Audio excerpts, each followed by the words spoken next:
नमस्कार, मैं हूं संजय शर्मा। आप देख रहे हैं 4 PM न्यूज़ नेटवर्क। गुजरात फंसा हुआ है। गुजरात में क्या होगा अभी कहना बहुत मुश्किल है। ये भी हो सकता है कि गुजरात में भारतीय जनता पार्टी 140 सीटें भी क्रॉस कर ले, और ये भी हो सकता है कि वहां पे विधानसभा त्रिकोणीय बन जाए। मतलब विधानसभा में स्थिति ये हो जाए कि मुकाबला जैसे त्रिकोणीय नजर आ रहा है, तो विधानसभा किसी को पूरा बहुमत नहीं मिले। और ये सब हो रहा है गुजरात में। गुजरात में हम लोग बहुत निचले स्तर तक अध्ययन कर रहे हैं। गुजरात मतलब 2024। 2024 मतलब नरेंद्र मोदी जी अमित शाह का भविष्य।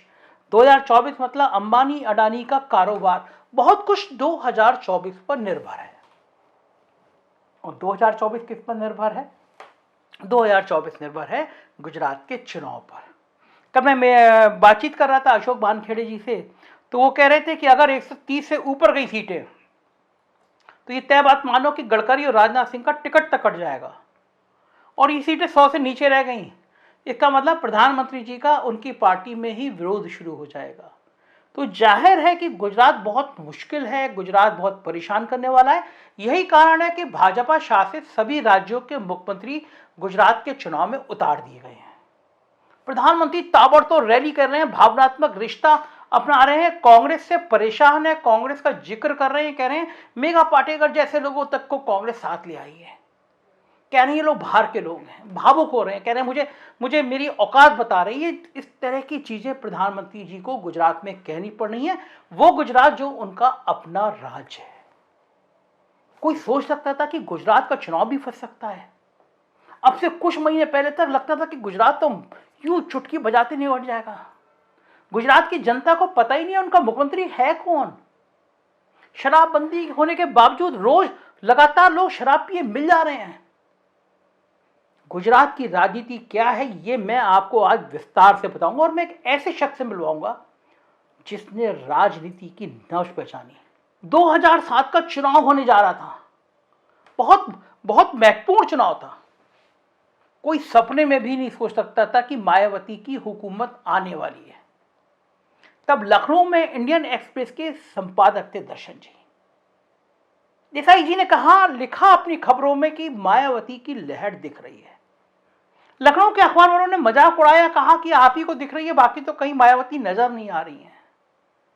और जब नतीजा आया तो सब चौंक गए, मायावती पूरे बहुमत के साथ सरकार में आई।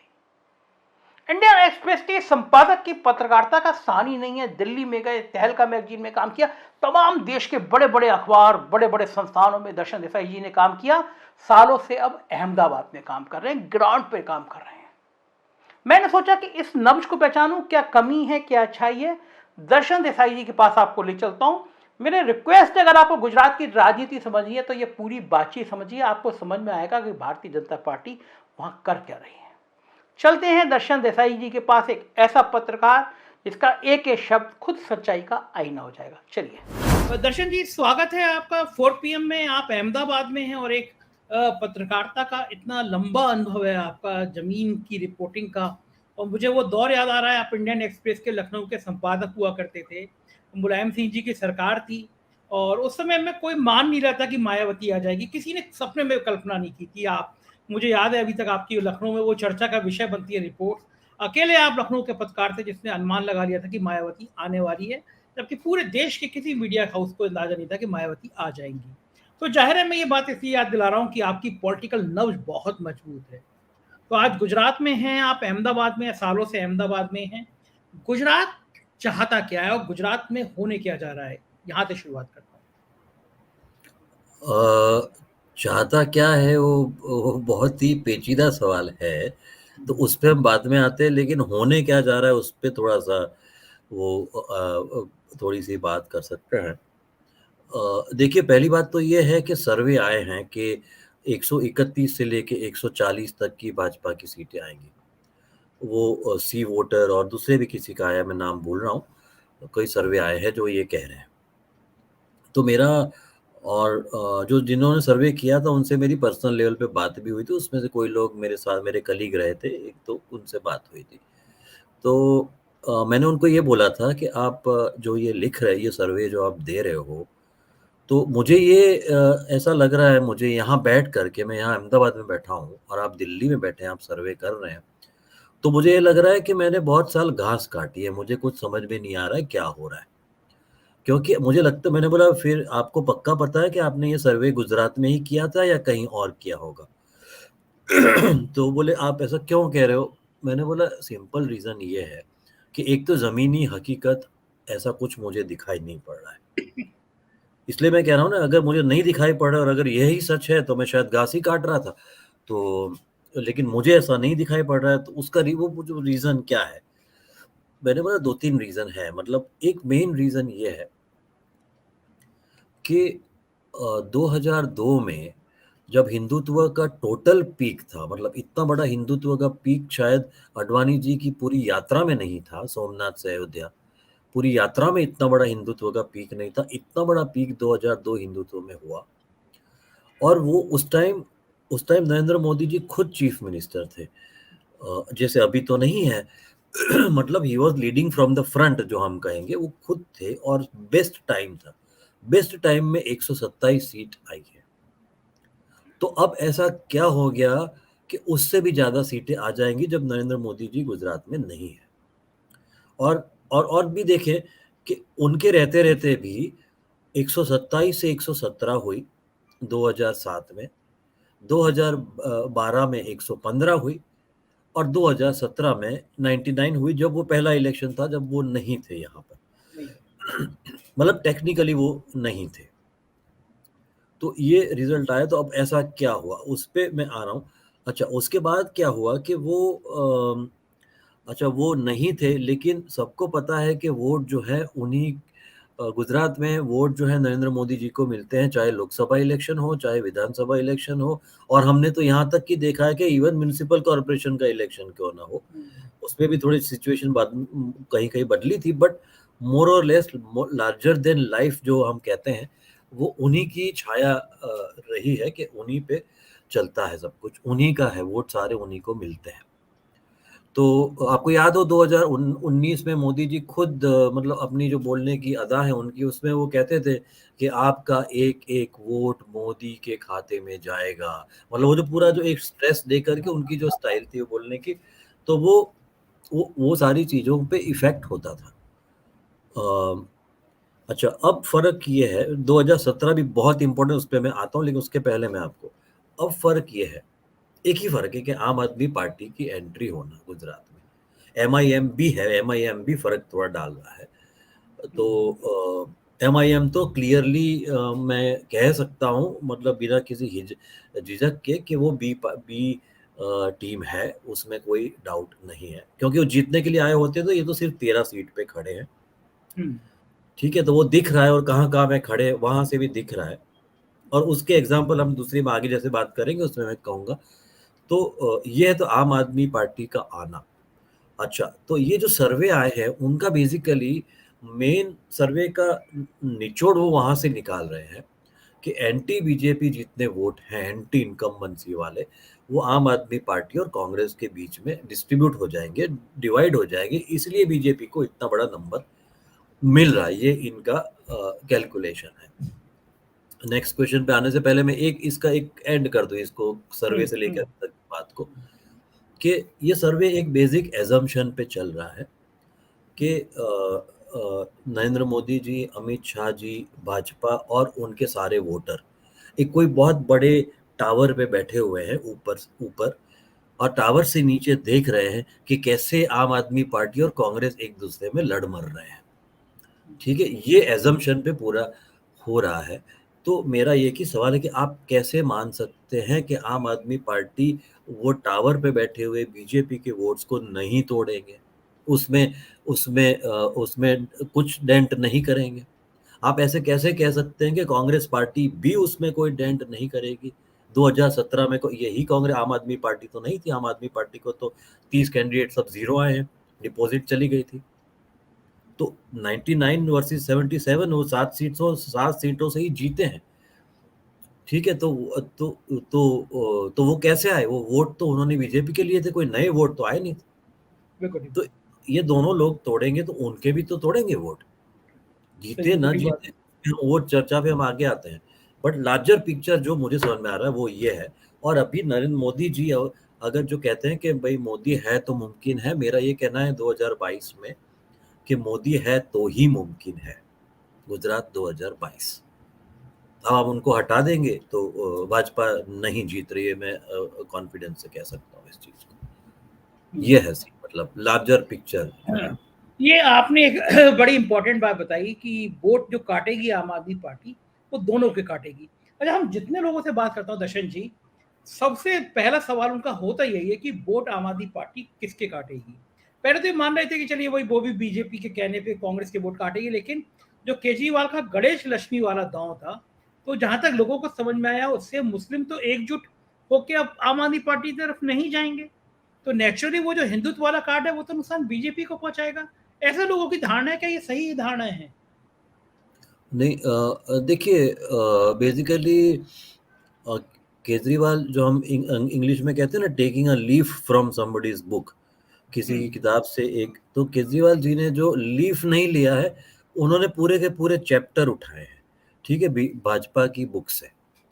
तो वो जो कर रहे हैं, जो कांग्रेस पार्टी को समझ, जो पहले समझ के करते तो शायद कांग्रेस पार्टी बेटर पोजीशन में होती, क्योंकि कांग्रेस पार्टी के पास बड़ा बेटर नेटवर्क है। गुजरात की बात कर रहे हैं, अभी गुजरात तक ही बात कर रहे हैं, इवन नेशनली भी नेटवर्क क्यों कांग्रेस पार्टी का बेटर ही है, उसमें तो कोई डाउट है नहीं।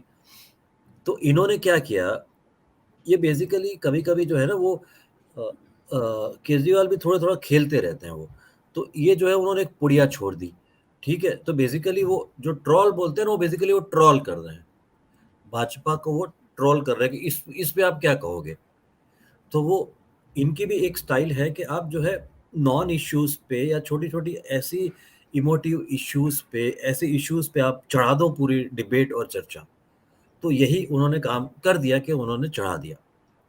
एक मिस्टेक उनकी जो ये हो रही, क्योंकि अच्छा वो लार्जर पिक्चर देख रहे हैं, केजरीवाल लार्जर पिक्चर देख रहे हैं, जो कांग्रेस कांग्रेस देखती भी है, नहीं भी देखती है, और बीच में कंफ्यूज भी हो जाती है। यही कांग्रेस का प्रॉब्लम, उस पे भी हम आएंगे, क्यों क्यों इस बार कांग्रेस के लिए बहुत शान बड़ा मौका था। और अगर अगर मतलब अगर कांग्रेस को अभी भी समझ में आए तो शायद कुछ कर पाए, तो उस पे भी हम आते हैं। लेकिन ये जो है केजरीवाल जो है बड़ा वो लॉन्ग टर्म देख रहे हैं। केजरीवाल को एक बात समझ में आ गई है कि जो उनकी एरिया ऑफ एक्सपर्टाइज नहीं है, जो हिंदुत्व हिंदुत्व वो मोदी की टेरिटरी है, बीजेपी की भी नहीं है, मोदी की टेरिटरी है, आप उसमें नहीं जा सकते हो। वो एक बड़ा ट्रैप है, वो आप ही के लिए डाला हुआ है, उस पे आप उतरोगे तो आप गए, ठीक है। तो उसका एक गए कैसे, उसका भी एक एग्जांपल देता हूँ, कैसे Congress is losing the script, उस पे हम आते हैं। लेकिन अभी आम आदमी पार्टी, तो तो वो लोग ने बिल्किस बानो पे कुछ नहीं कहा, सीए को लेकर के दिल्ली में जो भी सारे राइट्स हुए उस पे भी कुछ नहीं कहा। जो जो जो सेक्युलर लोग हैं, जो जो भी जितने भी बच्चे हैं, वो सेक्युलर लोगों का ये कहना है कि भाई वो नहीं बोल रहे हैं कुछ, क्यों नहीं बोल रहे हैं, क्यों नहीं किया है। तो उन्होंने अपना वो नहीं बोल रहे हैं, और उनको पता है कि वो चार्ज शायद उन पे लग रहा है, ठीक है। लेकिन उनको पता है कि अगर भारतीय जनता, अगर आपको मतलब नेशनल लेवल पे किसी रेकनिंग में आना है, इवन कांग्रेस की भी जगह लेना है, तो आपको अटैक तो उधर ही करना पड़ेगा। तभी आप मोदी वर्सेस केजरीवाल का पूरा 2024 तक आप पूरा पूरा माहौल जो है मजमा बना देंगे, मोदी वर्सेस केजरीवाल। अब वो करने के लिए आपको ये उनकी टेरिटरी आप, लेकिन जो दूसरे एरियाज है उसमें जा रहे हो। जो ह्यूमन डेवलपमेंट इंडेक्स, जैसे गुजरात में ह्यूमन डेवलपमेंट इंडेक्स बहुत ही खराब है। मतलब बड़ा आयरनी है कि इतना बड़ा इंडस्ट्रियल प्रोग्रेस हो रहा है, इकोनॉमिक प्रोग्रेस इतना हो रहा है, इतना बड़ा जीडीपी है, और जहाँ भी मौका मिलता है तो कह रहे हैं हमारा 2.5 लाख करोड़ रुपए का बजट है गुजरात सरकार का। वो सारी सिचुएशन के अंदर भी आपके वहाँ ह्यूमन डेवलपमेंट की हालत खराब है। तो वो इसीलिए आप देखिए एजुकेशन एजुकेशन बहुत, मतलब हम लोगों की मीडिया की लैंग्वेज में और पॉलिटिशियंस की लैंग्वेज में भी एजुकेशन और स्कूल बड़ा बोरिंग चीजें हैं। वो कैंपेन में नहीं मजा आता है, जो एक हाँ हाँ। टिपिकल एक स्टीरियोटाइप बना हुआ है कि कैंपेन में यार क्या स्कूल ले आए। बट उन्होंने एजुकेशन को मेन स्ट्रीम उस पे लेके आ गए केजरीवाल। उनकी सबसे बड़ा अचीवमेंट ये था कि अभी तक, जब मोदी जी 2002 में सीएम बने, तो वो हमको भी कहते थे, मीडिया वालों को और ऑपोजिशन को भी कहते थे कि मैं जहाँ-जहाँ जाऊँगा आप मेरे पीछे-पीछे आएँगे। कहने का मतलब है कि एजेंडा हम सेट करेंगे। 2002 से लेके 2022 तक एजेंडा वो ही सेट करते आए। इन्होंने इस बार केजरीवाल ने एजेंडा सेट कर दिया कि एजुकेशन का क्या हाल है। और मैंने 2-3 दिल्ली के जर्नलिस्ट लोगों से पूछा फ़ोन करके, क्योंकि मैंने देखी नहीं है। दिल्ली में आता रहता रहा हूँ, लेकिन तब तो मैं जब दिल्ली से निकल गया तब तो केजरीवाल नहीं थे। तो पूछता रहता हूँ कि भाई क्या सही में कुछ स्कूल्स का काम हुआ है? तो लोग बोलते हैं नहीं। मतलब क्रॉस सेक्शन से मैंने बात किया। जो जो इवन प्रो बीजेपी लोग हैं उनसे बात किया तो बोले नहीं, स्कूल्स में तो काम हुआ है। और मोहल्ला क्लिनिक ने भी बहुत अ, मोहल्ला क्लिनिक से भी बहुत बड़ा फ़ायदा वो हो रहा है। तो आप ये देखिए कि वो एक वेलफेयर स्टेट के लार्जर इश्यूज़ पे चीज़ों को वो लाना शुरू किया था। अब थोड़े से वो ज़्यादा थोड़े प्रैक्टिकल भी हो गए हैं। ठीक है? वो ये भी जो है, ये मेरे ख़्याल से स्कूल्स, और ये आप ज़्यादा बता पाएँगे, ये स्कूल और मोहल्ला क्लिनिक मेरे ख़्याल से उनके पहले फ़ेज़ की इनिशिएटिव हाँ, है। पहले दैट फेज़ से की थी। और दर्शन जी, मुझे आपकी बात बिल्कुल ठीक लग रही है, क्योंकि आप मुझे याद आ रहा है कि वो जो स्कूल वाला था, तो मोदी जी ने एक मॉडल बनाया स्कूल का, वहाँ बैठे हुए थे। वो ट्रोल हो गया कि आपको फर्जी स्कूल स्कूल बनाने। थी नहीं। और मुझे लगता है कि मोदी जी पहली बार किसी नेता की ट्रैप में फँसे, किसी दूसरे की पिच पे गए वो, वरना वो अपनी पिच पे हमेशा इनवाइट करते थे, लोगों को फँसा दिया करते थे। और लोग जाते भी थे। और लोग तो जाते इन्होंने भी थे वो। हाँ, तो इन्होंने गेंद इन्होंने इन्होंने स्कूल वाला कर दिया। अच्छा, दूसरा ये है कि लोग कहते हैं कि भई शहरों में बीजेपी को कुछ नहीं हो सकता है। वो शहरों में कहाँ जा रहे हैं? वो शहरों में किसको टच कर रहे हैं? तो वो छोटे तबके के इकोनॉमिकली बैकवर्ड लोगों को टच कर रहे हैं। जैसे ऑटो रिक्शा वाले हो गए, ठेले वाले हो गए, बस कंडक्टर हो गए, फिर पुलिस कांस्टेबल तक हो गए। हुँ। हाँ, तो वो उनको वहाँ तक वो उ उस लेवल सरकारी कर्मचारी हो गए। अच्छा जी, ये जो जो ये वाला तबका है जिसको वो टच कर रहे हैं, तो ये अगर सपोज़ मैं मान लेता हूँ कि ये केजरीवाल की तरफ गया, तो अगर केजरीवाल नहीं होते तो फिर ये तबका बीजेपी की तरफ जाता या कांग्रेस की तरफ जाता? दोनों थोड़ा लो वोटिंग, लेकिन हिंद बीजेपी की तरफ लो वोटिंग होता और कांग्रेस की तरफ भी जा सकता था। इतना मतलब, लेकिन कितना ज़ोर से जाता वो कहना दिक्कत है, क्योंकि ये पहली बार अनुभव हम लोग भी कर रहे हैं गुजरात में। गुजरात में लोग कहते हैं कि थर्ड फ्रंट नहीं चला है। तो थर्ड फ्रंट जो पहले जो था वो देखने की बात इम्पोर्टेंट ये है कि पहले जो 2-3 फ्रंट हुए, वो अपॉर्चुनिस्टिक फ्रंट थे। अपॉर्चुनिस्टिक मतलब केजरीवाल भी, वैसे आप अपॉर्चुनिस्टिक बोलना चाहें तो बोल सकते हैं, लेकिन मैं अपॉर्चुनिस्टिक नहीं बोलूँगा, क्योंकि वो पॉलिटिकल पार्टी है। पॉलिटिकल पार्टी है, 2 स्टेट उनके पास है और फिर तीसरे स्टेट में अपना अपना नसीब आज़मा रहे हैं। नथिंग रॉन्ग इन इट, क्यों नहीं करेंगे मतलब। ठीक बात है, बिल्कुल ठीक बात है। तो वो कर रहे हैं, वेदर उनको हिमाचल में को फ़ोकस करना चाहिए था, गुजरात का फ़ोकस करना चाहिए, वो पूरा अलग डिबेट है वो।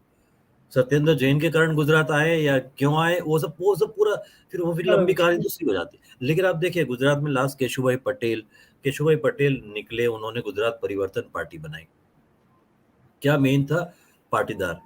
मेन उनका बेस तो पाटीदार ही था। आई 2 सीटें, ठीक है? जबकि केशुभाई पटेल का एक स्टेट लेवल का स्टेचर हुआ करता था। 2 सीटें आई, एक खुद की आई और एक आई।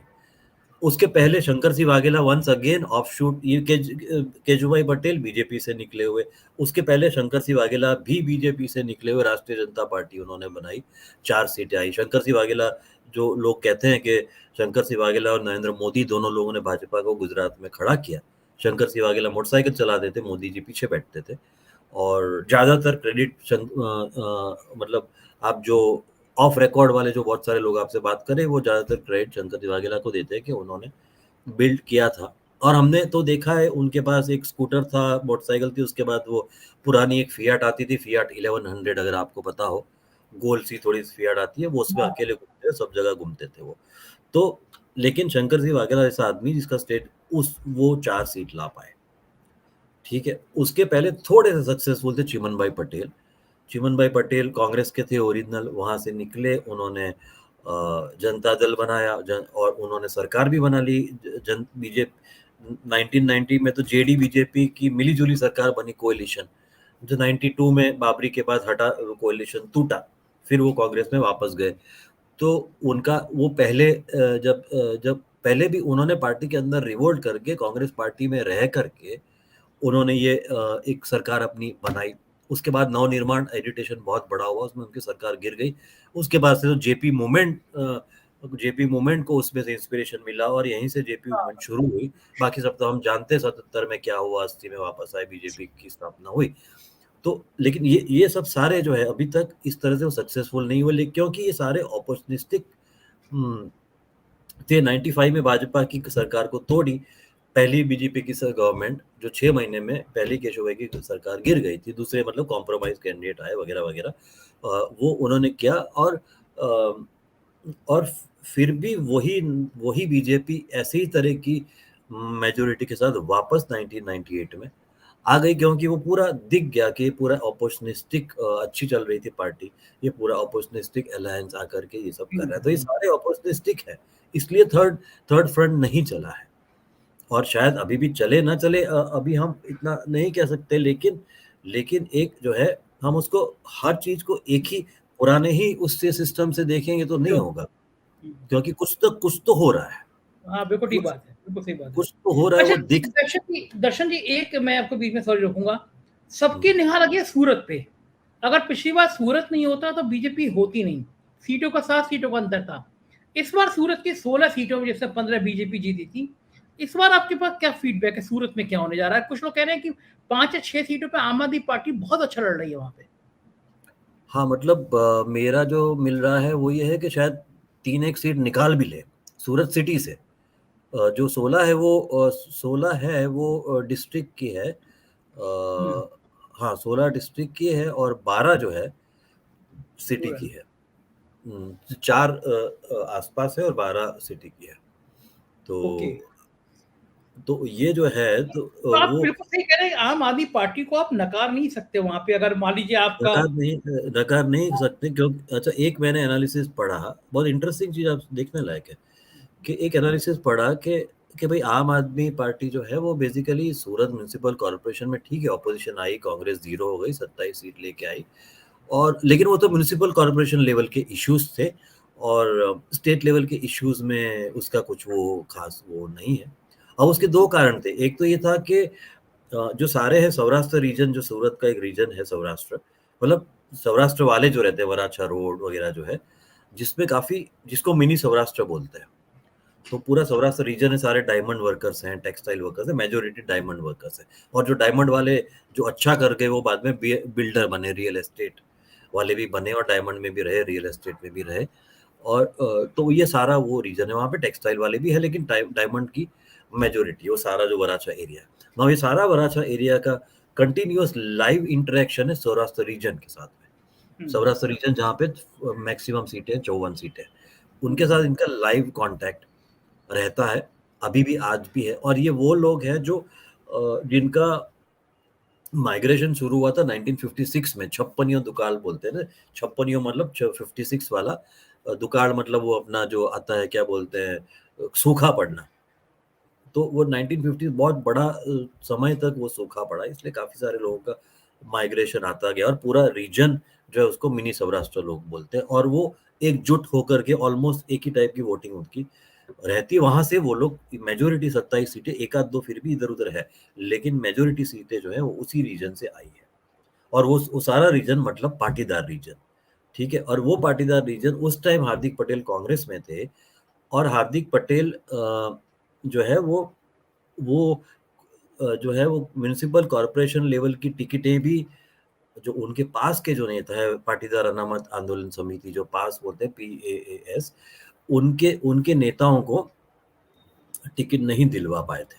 और ये सारा वो गुस्सा जो था कांग्रेस भाजपा के ऊपर का गुस्सा, जो कांग्रेस में जाने वाला था, पाटीदार रजिस्ट्रेशन का कारण जो गुस्सा था, वो नहीं गया, और ये आम आदमी पार्टी में चला गया सारा पाटीदार। और उसमें से जो हार्दिक पटेल के 2-3 जो खास होते थे, उसमें से अल्पेश कथीरिया जो नंबर 2 है, उसके ऊपर भी इतने ही संगीन केसेस जितने हार्दिक पटेल पे लगे, वैसे ही उसके पर भी है, अल्पेश कथीरिया पे। वो वराछा रोड से खड़े हैं।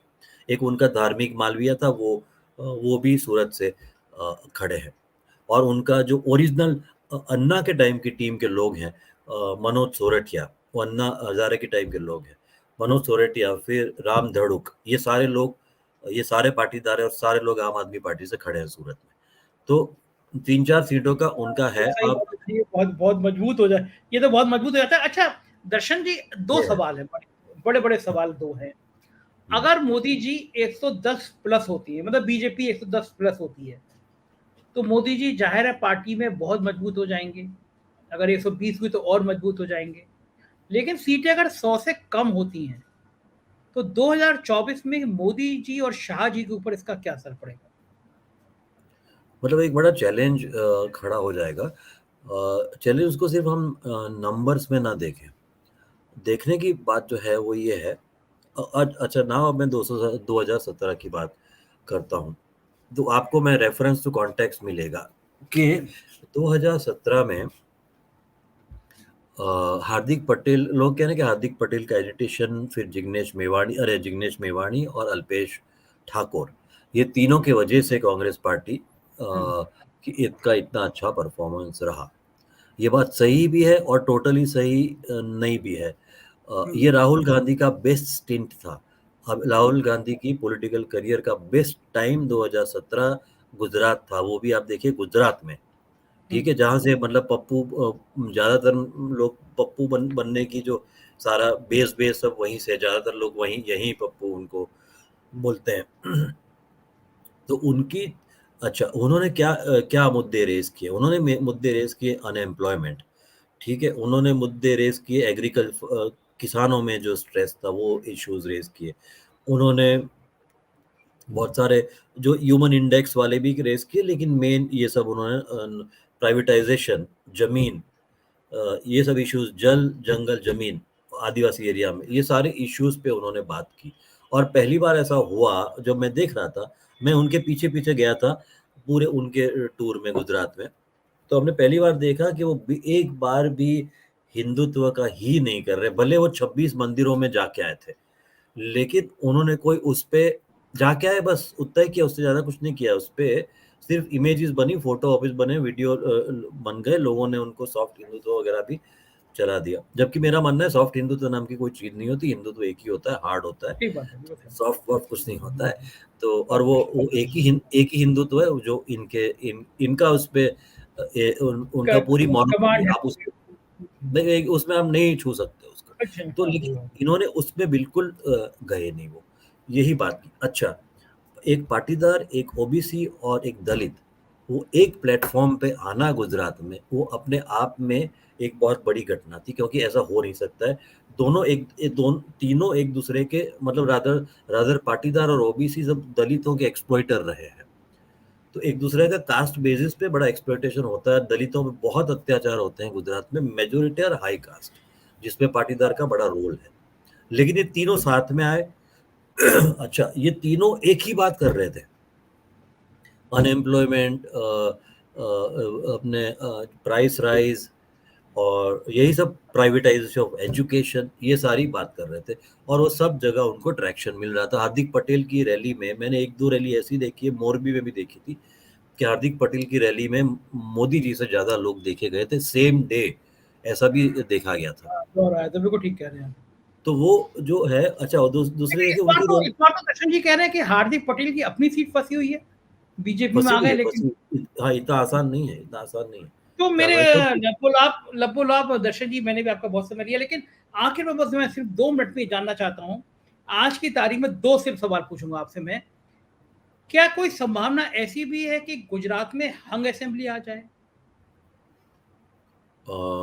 अभी मतलब ऐसे देखें तो ऐसा लग रहा है कि आ सकती है ऐसा, क्योंकि अब आप देखिए, अब जिस तरह से पैनिक तो आपको दिख रहा है बीजेपी में, जिस तरह का पैनिक है, जितनी सारी रैलीज किए हो रही है, ठीक है, सारे और मुख्यमंत्री उतार दिए अपने, सारे मुख्यमंत्री उतार दिए। सारे मुख्यमंत्री, और दूसरा मोदी जी की खास एक चीज है कि वो जब सन ऑफ द सॉइल पे आ जाते हैं कि भाई मैं जो है मतलब गुजरात का हूँ, ये सब बाहर वाले हैं, आम आदमी पार्टी है, दूसरे लोग बाहर वाले हैं, कांग्रेस तो वैसे भी देखिए मेधा पाटकर वो रैली में चली गई जी। अच्छा, और कांग्रेस में पता नहीं कोई जिंक्स है या किसी ने सिखाया है, पता नहीं, कि हर इलेक्शन के थोड़े दिन पहले वो एक बोल देते हैं, इन्होंने औकात बोल दिया मधुसूदन मुका बोल मिस्त्री ने। मत बोल, हाँ, वो तो उनको अब वो बोल दिया, बैटिंग करना भाई पड़ता है। उनको, मोदी जी को आप एक लूज बॉल दे दोगे तो वो पूरी मैच हाँ, ले तो जाएंगे, सिक्सर आप मारेंगे समझ भाई, लीजिए, सिक्सर मारेंगे। ठीक है, लेकिन वो वो महेंद्र सिंह धोनी है।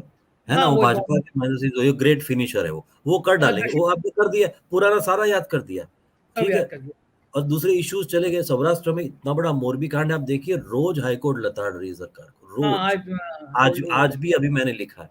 तो हाँ, मतलब आप देखिए इतना बड़ा है, तो कांग्रेस सारे पार्टी मुद्दे इतनी नेतृत्व में चले गए। स्ट्रांगली उसको यूज़ नहीं एक्सप्लॉइट नहीं कर पा रही है, वो कांग्रेस पार्टी की वीकनेस है। तो ठीक वो बात है। भारत जोड़ो आपने कर लिया, लेकिन गुजरात छोड़ो भी कर रहे हो आप, है ना? बिल्कुल तो ठीक वो कह क्यों कर रहे हो? रहे हैं। तो इन वो लाइनों पे बहुत सोचना पड़ेगा कांग्रेस को भी।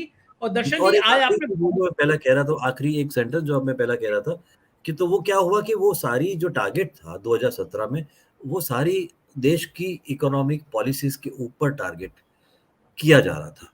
और वो वोट जो हम कहते हैं कि वोट उनको मिलता है, तो ये वोट भी उन्हीं को मिला था जो 77 न नौ 99 पे आके रुक गया था। वो वोट भी बिल्कुल उन्हीं सही को बात है। मिला वो था। और ऐसी करीब बात है। 10-12 सीटें ऐसी थी जहाँ 1000 से नीचे का मार्जिन था कांग्रेस कैंडिडेट जहाँ हारे हैं। बिल्कुल तो ठीक, बहुत बड़ी काफ़ी बात कही सारे आपने दर्शन जी। तो और बहुत ये सीन जो इंटरेस्टिंग है नेशनल लेवल पे ये चीज़ इकोनॉमिक पॉलिसीज़ पे प्ले आउट होगी। जो आदिवासियों का उन्होंने बोला जल, जंगल बट सीरियस इश्यूज़ है वो।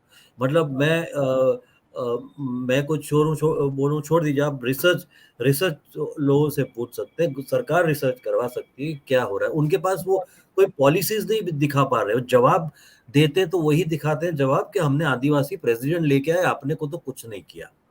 बिल्कुल ठीक बट बात है। जो जो जल, जंगल, ज़मीन के सीरियस इश्यूज़ हैं, उसको उसको देखा जाना चाहिए और मेरे ख्याल से अगर अगर ये सारे इश्यूज़ जो है वो 2024 में इश्यूज़ बड़े बन के आएँगे। किसानों का इतना बड़ा आंदोलन हुआ था, आपने बिल्कुल देख ठीक लिया। बात है। ये मुद्दे होंगे और गुजरात अगर गलती से भी असेंबली आ गया तो बहुत बड़ा हो जाएगा। दर्शन जी शुक्रिया हमसे बातचीत करने के लिए। गुजरात में हम लगातार आपको परेशान करते रहेंगे क्योंकि मुझे नहीं लगता कि गुजरात से अच्छी ज़मीनी धरातल की सच्चाई कोई और बता पाएगा। बहुत-बहुत शुक्रिया आपने हमको समय दिया। धन्यवाद, धन्यवाद। सुना आपने? दर्शन देसाई जैसे पत्रकार भी मान रहे हैं कि संभव है कि यहाँ पे विधानसभा में किसी को पूरा बहुमत ना मिले। अगर ऐसे हालात होते हैं तो देश की राजनीति में भूचाल आ जाएगा, भारतीय जनता पार्टी की राजनीति में भूचाल आ जाएगा। और अगर आम आदमी पार्टी ने वास्तव में बीजेपी की नाराजगी वाले वोटों में बंटवारा कर दिया तो भारतीय जनता पार्टी एक बड़े अंतर से चुनाव जीतेगी। तो जाहिर है प्रधानमंत्री और मजबूत होंगे। गडकरी, राजनाथ सिंह, शिवराज सिंह चौहान, वसुंधरा राजे, योगी आदित्यनाथ, इन सब पे असर पड़ेगा। क्या होगा हम बताते रहेंगे। देखते रहिए 4PM न्यूज नेटवर्क। रिक्वेस्ट है आपसे, हमारा नया चैनल 4PM गुजरात लॉन्च हो गया है। गुजरात की हर खबर आपको गुजरात से मिलेगी, सब्सक्राइब करिए। यूपी की खबर देखना हो तो 4PM यूपी और बिहार की देखना हो तो 4PM बिहार सब्सक्राइब करिएगा। शुक्रिया, थैंक यू।